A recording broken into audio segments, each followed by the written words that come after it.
What's going on, guys? Quinn69 here. How you guys doing?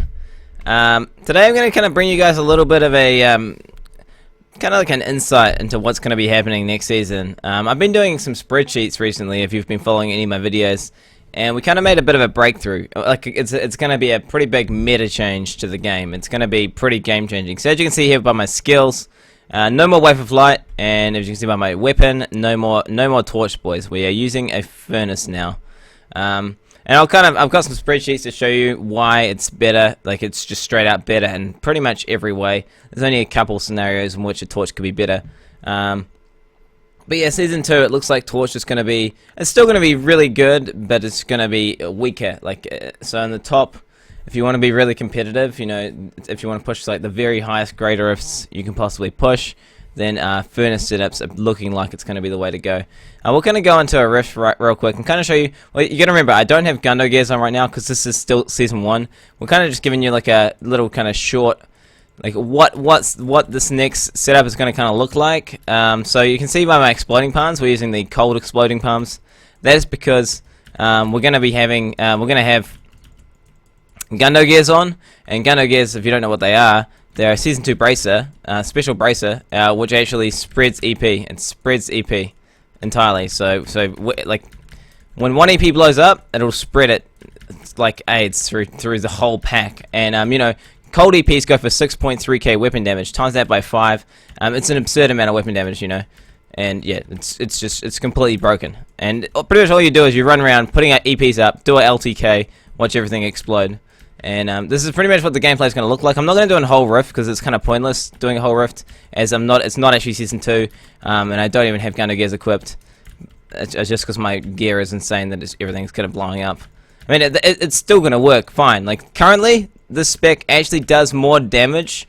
This setup currently in this current season will actually do more damage, and you can actually push higher. Like, okay, you can theoretically do 8% more single target damage and about 60% more AoE damage than you can with the current setup of gear. But you lose all guilds, so you lose survivability. But it doesn't matter. We'll explain why we can get away with that in season 2.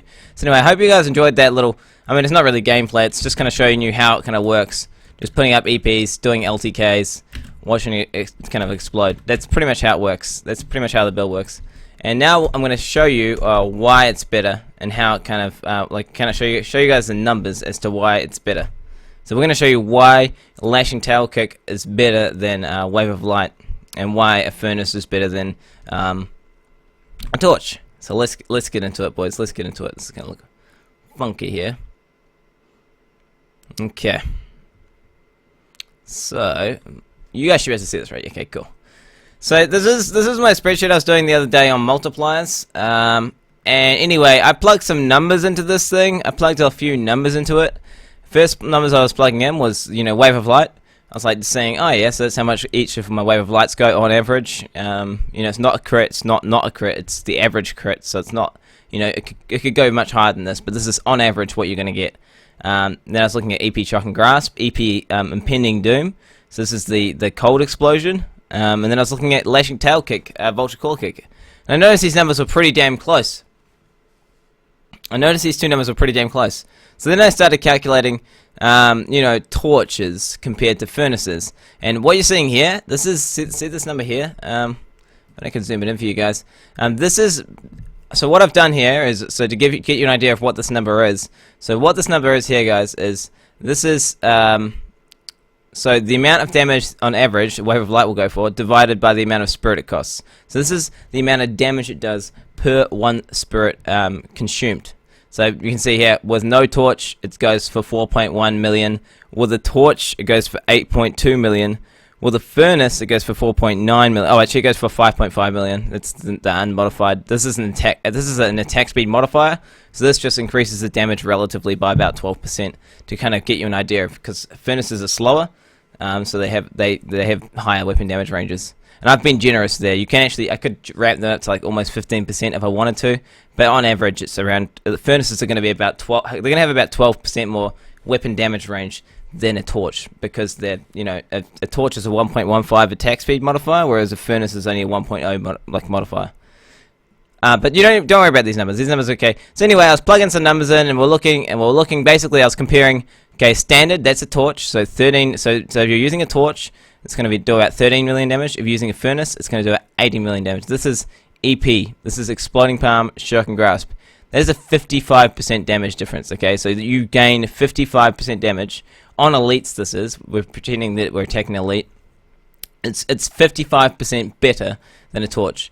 But then if you compare the torch to the furnace for Wave of Light, it's a 50% damage loss. So like, you can't be running around with 50% damage loss on torch. You're never going to blow anything up. You're not going to do anything. So then I was like, alright, maybe we can make furnace viable. So what I did is I plugged in furnace with a cinder coat. So as you can see here, this is assuming that you have a cinder coat and a furnace, and all stats are even. So literally if you're using a cinder coat and the other guy's using a and you're comparing, so this number comparison here, this is comparing a furnace vulture claw kick to a torch wave of light, and as you can see here, it's 15% stronger. That's with a furnace with a, so that's with even stats. But then if we were because as we know, you can only get ore guilds. You can only get ore guilds if you have a free chest slot, so you can put in his chest there. So what I did was I actually removed the ore guilds bonus. So this is comparing a cinder coat with no ore guilds to a torch with ore guilds, and it's still even a damage increase. So basically what I'm trying to say, guys, is Vulture Claw Kick next season, because we're going to be using Gundam Gear braces, which means we cannot run, we by default we cannot run ore guild set, because we're going to need to use inner set. It's still better, even if the torch was using ore guilds. So even next season they can't. So next season it's going to be like this. It's going to be 15%. But currently in this season, it's still a damage gain. It's still a damage gain. And then you're going to remember the EPs. The difference between EP damage is 55%. So basically, I'm probably just confusing you guys. I'll just go through the numbers really basically. So the difference between a Vulture Claw Kick. Okay, so the difference between using a furnace and a cinder coat with a Vulture Claw Kick is it's around a 5% damage increase. That's single target, right?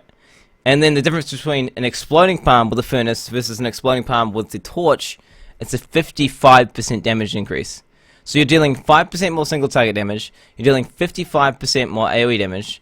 Really, it's kind of it's like a no-brainer. Like, this is next season when we don't have all guilds as well, because all guilds we can't neglect the fact. So I mean, it would be a damage increase right now in this current season to just drop all guilds and use a syndicate, because you could do 5% more single target and 55% more AoE, but you'd lose the all guilds defensive bonus. And beyond G50 or like G48, you're gonna have a real struggle to survive without all guilds. But next season, we get some new things. We get some new toys, boys. We get some new toys. So I'm going to go through the new toys here. We're going to go through some new toys and kind of show you guys what's available. Maybe I can give you guys a...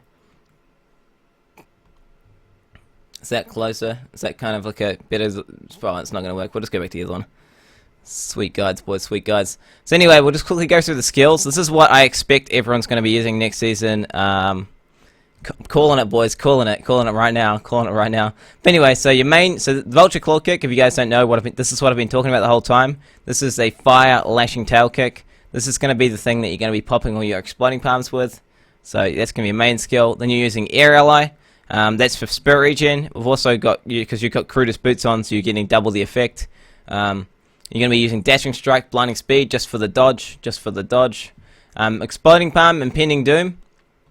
And I kind of went over that briefly at the beginning. So the reason we're using Exploding Palm, Impending Doom is, okay, so the way Gundam Gears work, because we're using, this is Season 2, we're pretending this is Season 2. So we've got Gundam Gears on. So as you can see here, Exploding Palms on Death Explosion applies Exploding Palm. So you want a big explosion, because what happens is when you put like EP on one little mob, so you put Exploding Palm on one little mob, right? Okay, it's just like a little trash mob, whatever. It doesn't matter what it is. You put it on a trash mob, okay? Then you get that mob and you just Vulture Claw Kick it. It explodes and it spreads exploding palms to everyone, and then those exploding palms explode and spread it, and it just makes the whole group blow up. So you're gonna be, it's all about explosion damage, and this has double the effective explosion than any other rune. It's just, a no-brainer. You can't not use this rune if you're using Gundo gears. Sweeping Wind Inner Storm, you're using Intercept, so it's really, this is like an awesome tool for keeping Tagex stacks up, and it also gives you 8 Spirit Regen, which is huge. This is a huge part of your single target damage, because remember, we're not running any generators. This and Air Ally are your 2 kind of major generators. And then you got Epiphany Desert Shroud. Obviously you need this, because that's how you survive, boys, that's how you survive.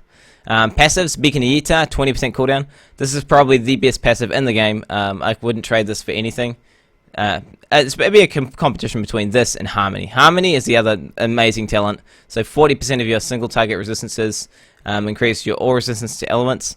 I've been getting a few questions in regards to how this talent works, so we'll just quickly go over it really quickly for those guys who don't really understand it. So what it means is, if you have, okay, let's say you have no gear on whatsoever, and you equip a piece of gear which has 100 physical resist, right? Okay, you equip the piece of gear which has 100 physical resist. All that means is, okay, if you've got Harmony activated, what you're going to have, your overall in-game stats, so if you looked in your character pane, then you would then have 140 physical resist, you'd have 40 fire resist, you'd have 40 cold resist, you'd have 40 arcane resist, etc., etc. So it just means it stacks the resist that you've got in your secondary, and then it also spreads out to all of the other secondary resists. So it means you effectively don't need all resist on your gear. So this is a really overpowered talent, and I suggest you use this in almost every build. Unity, this is just specifically there for damage. This can be swapped out for whatever you want. If you need some healing, you can switch it out for healing. If you want some movement speed, you can switch it out, whatever.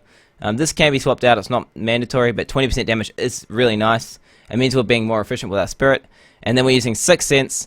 So 6th Sense is like 25% magical resist, and this is really good. It becomes more and more effective the higher your aura resists are. So it becomes really broken towards the end game. And I'm really excited to see how this interacts with the new. There's a new legendary gem coming out called the Esoteric Alteration, I believe. And it increases your, it's the same, it's like a 6th Sense, but more powerful. And I'm just wondering how the hell they stack. I'm actually really excited to see how they stack. Because if you've got a lot of recovery, combine that gem with 6th Sense, I mean, you're going to be practically immune to damage. It's going to be stupid. Let's go quickly over the gear, guys. We don't want to draw this out too long, because this isn't a full guide. We're just going to quickly go over the gear and what you use.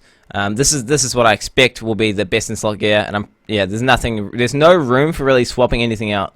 So this is going to be the Season 2 kind of like strongest build sort of thing. I will be making an actual proper guide with lots of gameplay when Season 2 has begun, and once I've got all the gear kind of collected, I will be making a better guide, but for now this will have to do.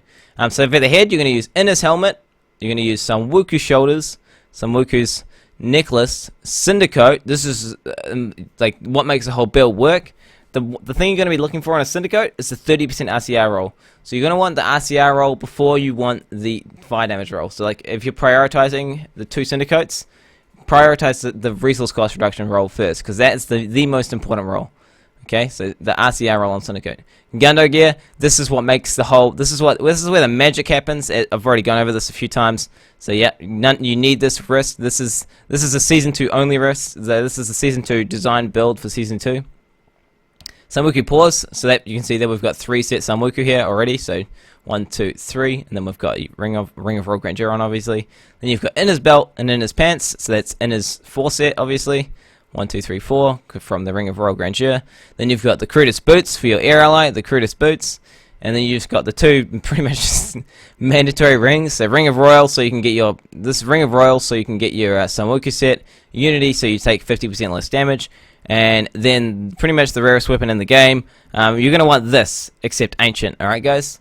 You're going to want an Ancient Furnace, alright? Casual as. Just get an Ancient Furnace. Too easy, boys. Too easy. Just go out and find one. And that's going to make the whole build viable. This is where the magic happens. The reason why the Furnace is so damn overpowered is because it's the slowest weapon in the game. Okay, there's weapons are slow as it. Mace is the slowest weapon in the game. So all the 2-handed maces are all 1.0 speed by default, which means you get better weapon damage scaling out of them. So it's more efficient with spirit, and we're not generating spirit, so efficiency is key, boys. And then we're combining this crazy efficient weapon with the Syndicote, which is a really, like, it's one of the best pieces of gear in the game. Syndicote, I mean, it comes with 20% elemental damage on a chest slot, and also 30% RCR. So you're combining these two items to make this kind of disgustingly efficient killing machine.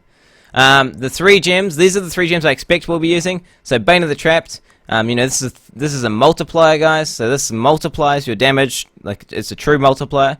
Taeguk, this is an amazing additive damage, and it comes with armor, so it's like a really awesome kind of hybrid gem. It's like defensive and it's offensive. The armor percentage scaling is quite, it's broken, really, honestly, guys. Taeguk, even if they nerfed the damage on this, I would still probably use this gem just because of the armor scaling. Like, that's how good it is. It's a really great gem. It's a really great gem.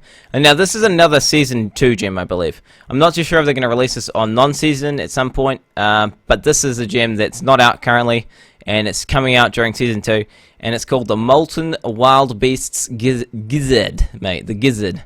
And all it is it's recovery. So what's going to happen, guys? What's going to happen when you're gearing your character? You're going to gear him around reduction. So you're going to gear him around.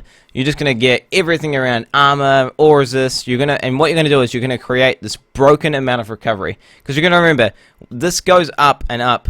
I think at like level 40 or something, it's like, you know, beyond. I think it's maybe going up at 1,000 life per second per upgrade. So I think it can get up to easily 50k life per second. You know, 50,000 life per second on one item. And then you got to remember, you're wearing Inner Set, and if you guys don't know, Inner Set gives you all 4 mantras. One of those mantras being Mantra of Healing.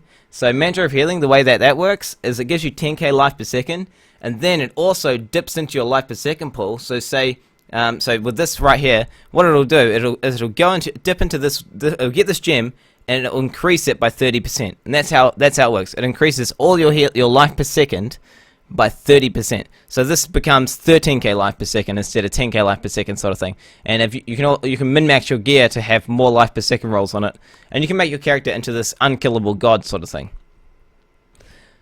But yeah, that's pretty much it, guys. I hope you guys understood what I was talking about. So we'll quickly recap. So eventually the furnace with a Syndicote is going to do 15% more single target damage, 50% more AoE damage.